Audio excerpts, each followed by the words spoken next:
Hoy dejaremos al descubierto por qué Bolsonaro se niega a cerrar la economía en Brasil. Te esperamos.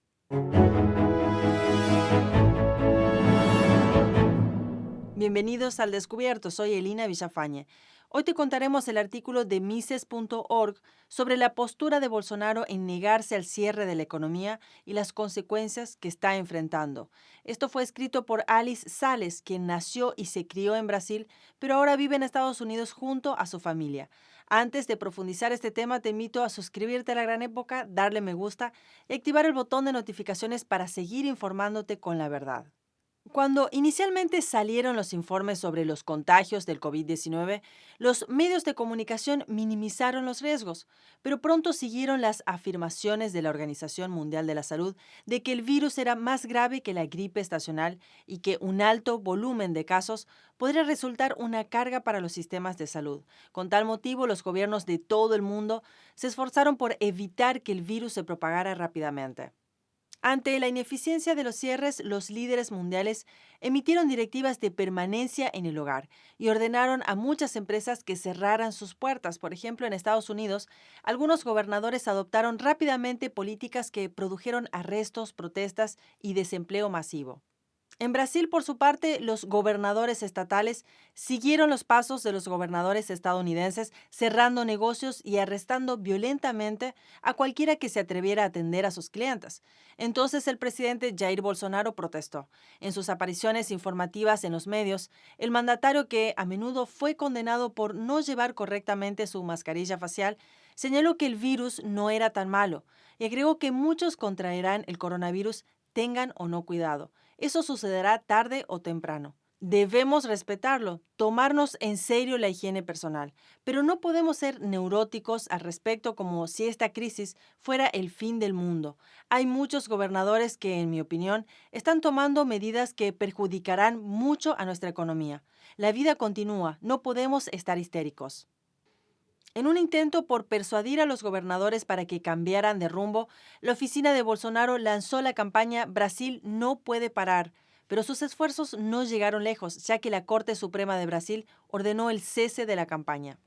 Poco después, los medios de comunicación estadounidenses pidieron la destitución de Bolsonaro, y en Brasil los críticos siguieron el ejemplo con los abogados Tiago Santos Aguar de Pádua y José Rosini Campos do Couto Correia, quienes presentaron un requerimiento de destitución ante el Congreso, argumentando que el presidente practicó un crimen de responsabilidad al ir en contra de las recomendaciones de las autoridades de salud y por participar en demostraciones concurridas durante la pandemia del COVID-19. Los abogados se referían a los varios casos en que se vio a Bolsonaro entrando en estrecho contacto con partidarios que abarrotaban la entrada del Palacio Presidencial de la capital para pedirle al líder que los dejara volver al trabajo. Algunos de estos encuentros fueron emotivos. Los trabajadores derramaron lágrimas mientras le decían al presidente que no podían sobrevivir con los 600 reales de asistencia mensual provistos por el gobierno, que no querían caridad del gobierno y que querían volver al trabajo. Pero no importó lo que los brasileños de la clase trabajadora querían, ya que el presidente fue incapaz de reabrir la economía unilateralmente. Lo que sí pudo hacer, sin embargo, fue evitar que la vigilancia del gobierno rastreara a la mayoría de los residentes que rompían las órdenes de quedarse en casa. A principios de marzo, cuando los miembros del Congreso de Estados Unidos discutían los diferentes enfoques de la pandemia, mencionaban a menudo a Corea del Sur como el ejemplo a seguir. Algunos, como el aspirante a la presidencia del Partido Libertario, el representante Justin Amash, afirmaban que la pequeña nación había hecho bien en no cerrar la economía tras la propagación del virus, pero a menudo omitían el hecho de que la nación coreana utilizó herramientas de vigilancia masiva para identificar a los residentes que podían haber estado expuestos al virus. Corea del Sur también usó ese tipo de programas para presionar a que se hicieran los tests obligatorios. Por su parte, el gobernador João Doria del estado de Sao Paulo implementó un programa de vigilancia para asegurar que los residentes se queden en casa, rastreando sus movimientos a través de los datos del GPS del teléfono celular. Sin embargo, cuando se pidió que se implementaran el sistema a nivel federal, Bolsonaro se negó. A principio de abril, el ministro brasileño de Ciencia, Tecnología, Innovación y Comunicación, Marcos Pontes, dijo que Bolsonaro le había pedido que aplazara el uso de vigilancia por teléfono celular para rastrear multitudes, instándolo a que esperara hasta que el Ejecutivo tuviera tiempo suficiente para evaluar el programa, por lo que el ministro puso en suspenso la implementación del sistema de rastreo en todo el país. A pesar de lo que podría considerarse fácilmente como una postura a favor del derecho a la privacidad, los miembros de los grupos liberales clásicos de Brasil, muchos de los cuales están ahora en el Congreso, continuaron denunciando al presidente por su enfoque irresponsable ante la crisis del coronavirus. Mientras tanto, Bolsonaro se encontró en medio de otro debate político a mediados de abril, después de despedir al ministro de Salud, Luis Henrique Mandetta, un firme defensor del cierre. Bolsonaro se enfrentó al ex ministro de Justicia, Sérgio Moro, quien en marzo había autorizado a la policía militar para detener a cualquiera que fuera contra las órdenes de permanencia. Por si no recuerdas, Moro fue el juez que autorizó la investigación de la operación Car Wash que condujo el arresto del expresidente Lula da Silva y de varios políticos involucrados en un plan de corrupción vinculado a la compañía petrolera Petrobras, y de esta manera se ganó la confianza de la población conservadora del país. Después que Bolsonaro se reuniera con Moro para discutir el cambio de jefe en la dirección de la Policía Federal, Moro renunció. Si bien no se mencionó que el cierre masivo fuera también el motivo de la conversación entre ambos, el presidente se convirtió en el blanco de las críticas que lamentaban el enfoque del líder conservador sobre la pandemia y su decisión de interferir en el trabajo de Moro. Pero mientras esta nueva crisis se estaba gestando, la OMS cambió su tono. En una entrevista a finales de abril del Dr. Mark Ryan, el principal experto en emergencias de la OMS, dijo que Suecia, el país que nunca dio órdenes de permanecer en casa a la población en general, era un modelo para luchar contra el COVID-19 y que en lugar de los cierres, el país se centró en los ancianos y los vulnerables, sin dejar que la economía se detuviera. Ryan destacó sobre Suecia que lo que ha hecho de manera diferente es que ha confiado mucho en su relación con la ciudadanía y en la capacidad y voluntad de sus ciudadanos para aplicar el autodistanciamiento y la autorregulación. En ese sentido, han aplicado la política pública a través de esa cooperación con la población. En otras palabras, lo que hizo que el enfoque de Suecia fuera tan exitoso es que permitió a la población sueca autorregularse en base a la información proveniente de los funcionarios de salud del gobierno. Esta declaración de Ryan va directamente en contra de lo que los asesores de la OMS habían afirmado hace no mucho tiempo cuando pidieron la participación masiva de los gobiernos para contener la enfermedad. En una entrevista a finales de marzo, Bruce Aylward, el asesor principal del director general de la OMS, dijo que los gobiernos deberían mantener a las poblaciones aisladas y añadió que también aconsejaba el rastreo a los ciudadanos con el fin de realizar pruebas, y luego elogió a China, que en ese momento todavía estaba bloqueada, diciendo que si vemos a China en las 31 provincias, todas fueron afectadas en algún momento. La más larga y difícil, por supuesto, fue Wuhan, que permanece bloqueada. Pasarán casi 10 semanas para cuando hayan levantado allí todo el mes de febrero, marzo y gran parte de abril.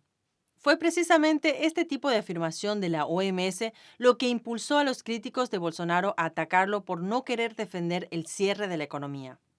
Ahora el Congreso Nacional de Brasil está evaluando la petición de destitución presidencial relacionada con el coronavirus.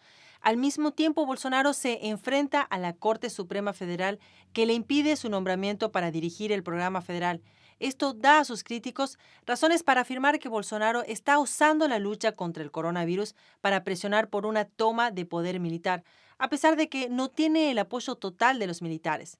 En opinión de Sales, la autora de este análisis, los críticos de Bolsonaro podrían prestar más atención al cambio de opinión de la OMS y aprovechar la oportunidad para reevaluar el enfoque del presidente sobre el cierre.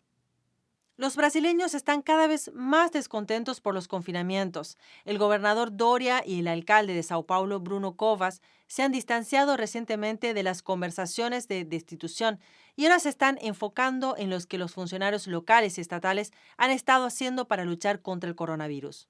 Durante el fin de semana del 1 de mayo, Bolsonaro fue homenajeado por miles de manifestantes anti-cierre en Brasilia. Essa destruição de empregos irresponsável por parte de alguns governadores é inadmissível. O preço vai ser muito alto na frente.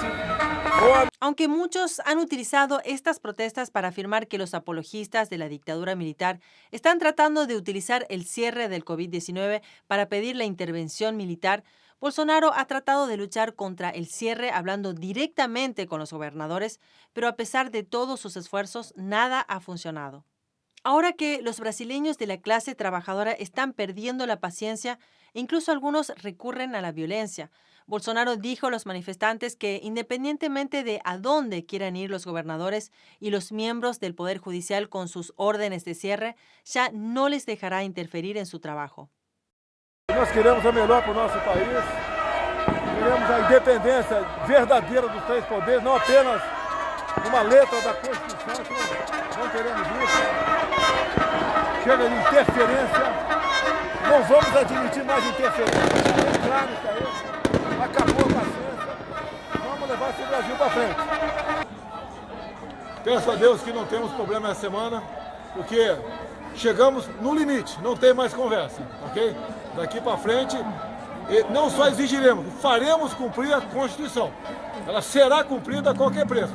Según la autora Alice Sales, siempre es difícil adivinar las motivaciones de un político, pero Bolsonaro parece estar motivado por una buena razón: salvar la economía brasileña. Como en México, la pobreza en Brasil no es una broma. No se trata de comprar una casa más pequeña o usar ropa de marca. En el mundo en desarrollo, la pobreza supone un riesgo grave e inmediato para la vida y la integridad personal. Tiene razón Bolsonaro al tratar de detener los cierres generalizados. ¿Fue correcto su instinto de tratar de proteger la economía brasileña de una posible catástrofe, centrándose al mismo tiempo en la protección de los vulnerables? Para Sales, las respuestas pueden no ser tan sencillas, pero lo que es indudablemente cierto es que ningún gobierno, ya sea local o federal, tiene el derecho moral de impedir que sus individuos se relacionen entre sí y que la gente es dueña de sus cuerpos y de su trabajo. Para ella, restringir la capacidad de actuar sobre sus derechos es por definición criminal, y la única razón por la que el cierre de la economía impulsado por el coronavirus nunca fue una decisión acertada.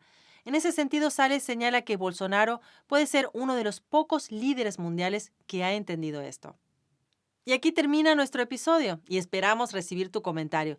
Pero antes de despedirme, te recomiendo otro vídeo de nuestro canal que cuenta por qué demandar al Partido Comunista Chino por los daños cometidos en el COVID-19.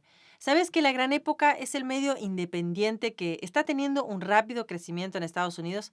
Porque no estamos influenciados por ningún gobierno, corporación o partido político.